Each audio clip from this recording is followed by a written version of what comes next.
convosco. Ele está no meio de nós. Proclamação do Evangelho de Jesus Cristo segundo Lucas. Glória a vós, Senhor.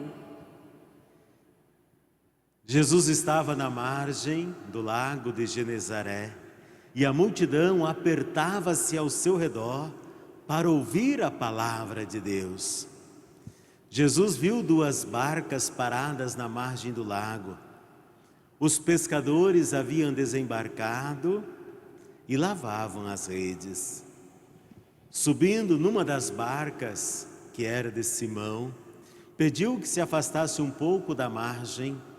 Depois sentou-se e da barca ensinava as multidões. Quando acabou de falar, disse a Simão: avança para águas mais profundas e lançai vossas redes para a pesca. Simão respondeu: Mestre, nós pescamos a noite inteira e nada pescamos, mas em atenção à tua palavra vou lançar as redes. Assim fizeram e apanharam tamanha quantidade de peixes que as redes se rompiam. Então fizeram sinal aos companheiros da outra barca para que viessem ajudá-los. Eles vieram e encheram as 2 barcas a ponto de quase afundarem. Ao ver isto, Simão atirou-se aos pés de Jesus dizendo: Senhor, afasta-te de mim, porque sou um pecador. É que o espanto se apoderara de Simão e de todos os seus companheiros, por causa da pesca que acabavam de fazer.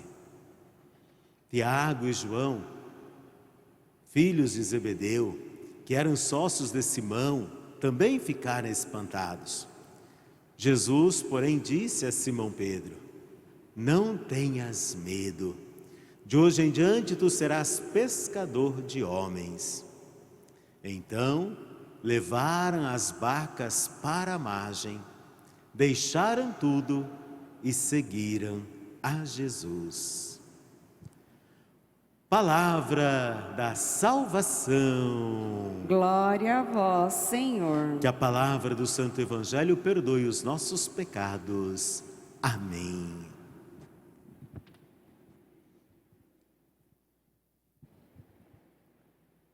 Gente boa, como é bom estarmos unidos, reunidos em torno do altar, celebrando a nossa Eucaristia. É um presente de Deus para nós, é um gesto de louvor e de gratidão da nossa parte para Deus. Deus nos dá esse presente, Deus nos dá essa graça, Deus nos oferece esse dom maravilhoso de nos unirmos, reunirmos e celebrarmos, de sermos privilegiados, de participarmos do grande mistério do seu amor. Tal como um dia, há 2000 anos atrás, um grupo esteve no alto do Calvário participando daquele momento da redenção humana, onde Cristo foi elevado na cruz. Hoje, nesta tarde, nós estamos aqui nesse santuário e participamos também da elevação do Cristo, que se levanta uma vez mais para nos salvar, para nos redimir.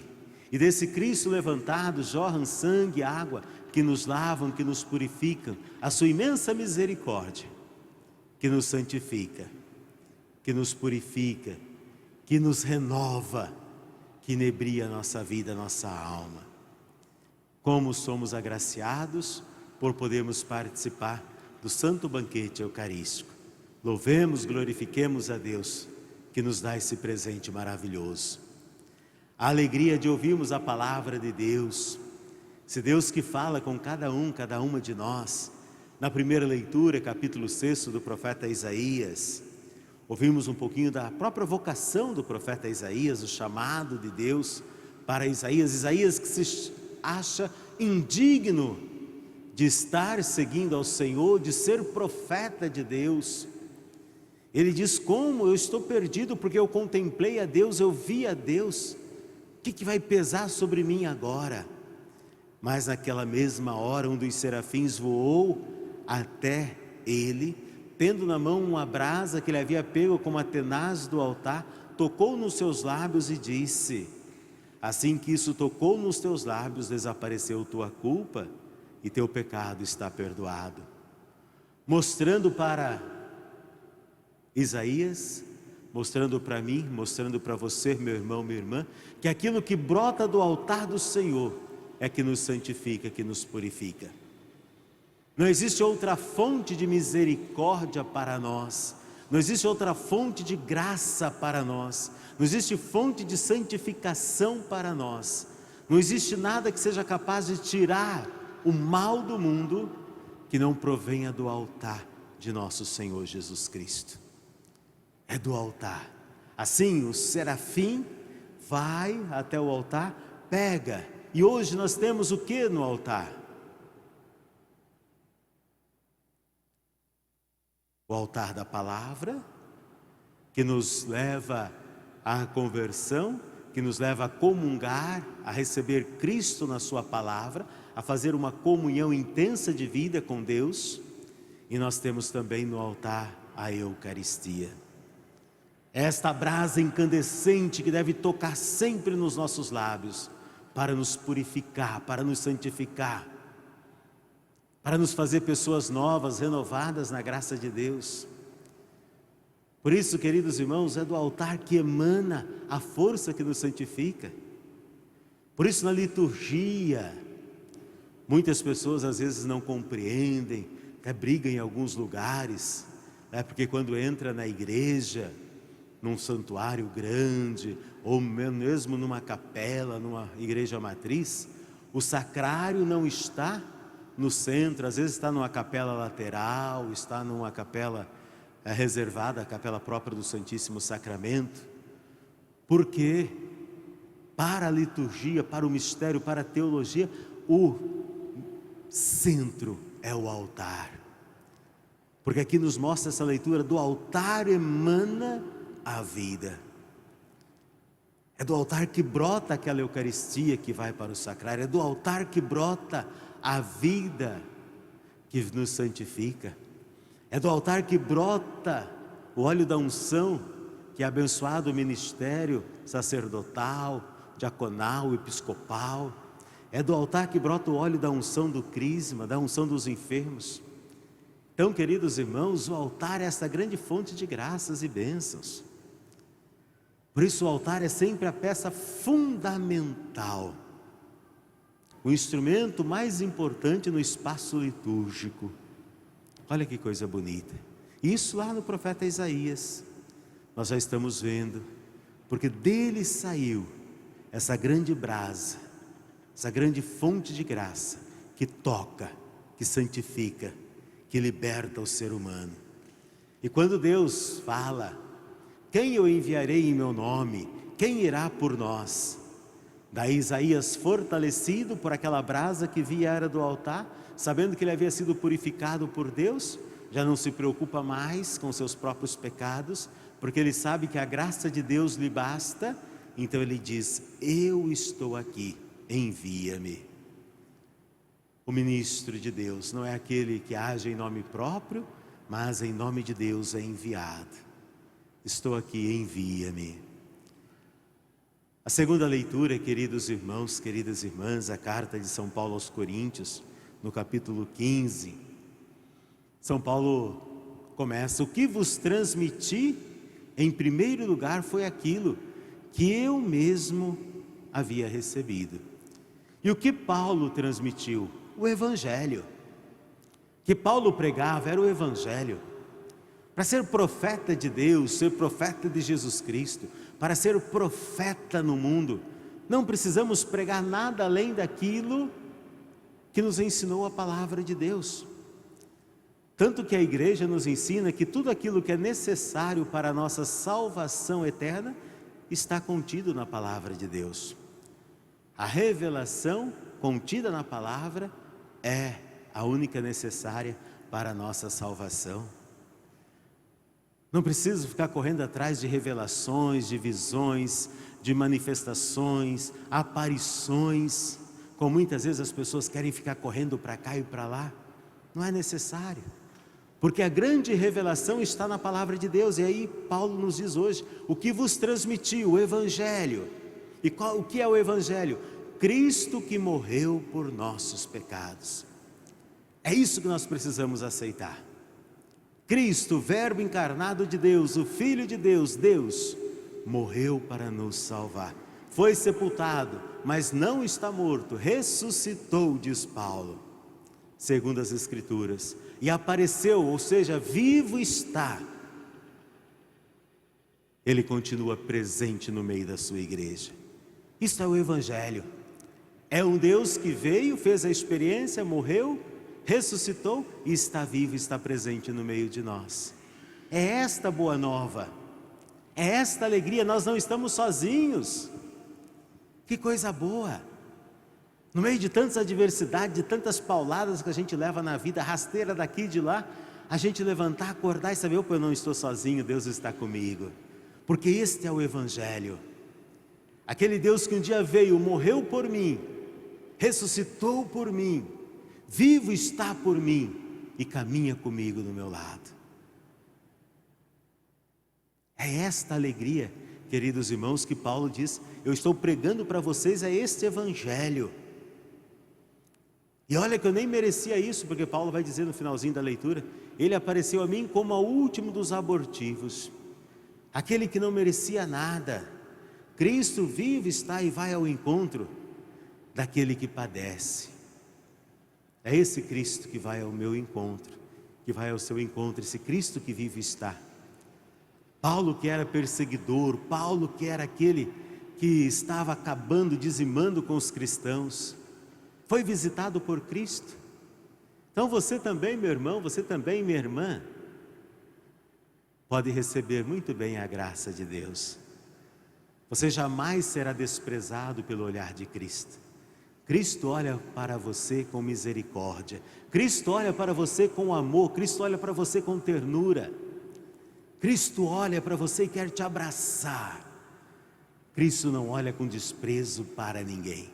A gente olha para as pessoas com desprezo, com cara feia, com arrogância. Deus não olha para ninguém com desprezo, com ar de exclusão. Pelo contrário, Deus olha sempre de braços abertos, querendo nos acolher novamente. Então sinta esse abraço de Deus, sinta esse carinho de Deus, essa misericórdia, ternura infinita de Deus, que vai ao seu encontro no seu dia a dia. No Evangelho, queridos irmãos, o capítulo 5 de São Lucas, encontramos Jesus ao lado do lago de Genezaré. Um Evangelho fantástico, as pessoas se apertando ao redor para ouvir Jesus. Tinham sede da palavra de Deus. Novamente, não precisamos falar muitas coisas, basta a palavra de Deus, é a palavra de Deus que nos fortalece. Tem gente que quer ouvir tanta coisa. Vamos ouvir mais a palavra de Deus, deixar a palavra de Deus tocar no nosso coração. É deixar a palavra, o Evangelho, Cristo que está presente no meio de nós, tocando no nosso coração com essa fé, com essa generosidade, desse Deus que vive, está presente, caminhando entre nós. As pessoas se apertando, Jesus entra na barca, se afasta um pouquinho. Jesus sabia que a eloquência seria melhor, a palavra proclamada dali fluiria melhor com a força das ondas para a praia, as pessoas ouviriam melhor. Então da barca ele prega, as pessoas ficam felizes de ouvir a voz de Jesus. E depois ele olha para Simão na barca que ele estava e diz: Simão, vamos lançar as redes em águas mais profundas? Simão olha para Jesus, o sol já a pino, eles estavam acabando de lavar as redes. Senhor, nós lançamos as redes a noite inteira, não pescamos nada. Mas em atenção, olha que bonito, em atenção à tua palavra, nós vamos lançar as redes. Não vamos fazer porque eu quero, não vou fazer porque é do meu jeito, porque vai dar bastante peixe, mas em atenção à tua palavra, Jesus. Nós temos que aprender a fazer as coisas porque Deus nos pede. Não fazemos as coisas porque nós queremos do nosso jeito. Não adianta a gente teimar contra Deus, insistir contra Deus, pelo contrário, é ouvir Deus e deixar Deus guiar a nossa vida, deixar Deus orientar o que nós devemos fazer no nosso dia a dia. E eles vão, lançam as redes quase se rompem, vem a outra barca para ajudar, etc. E ao final, Jesus que os chama para deixarem tudo e os seguir, para que eles se tornassem pescadores de homens. E eles, deixando tudo, os seguiram.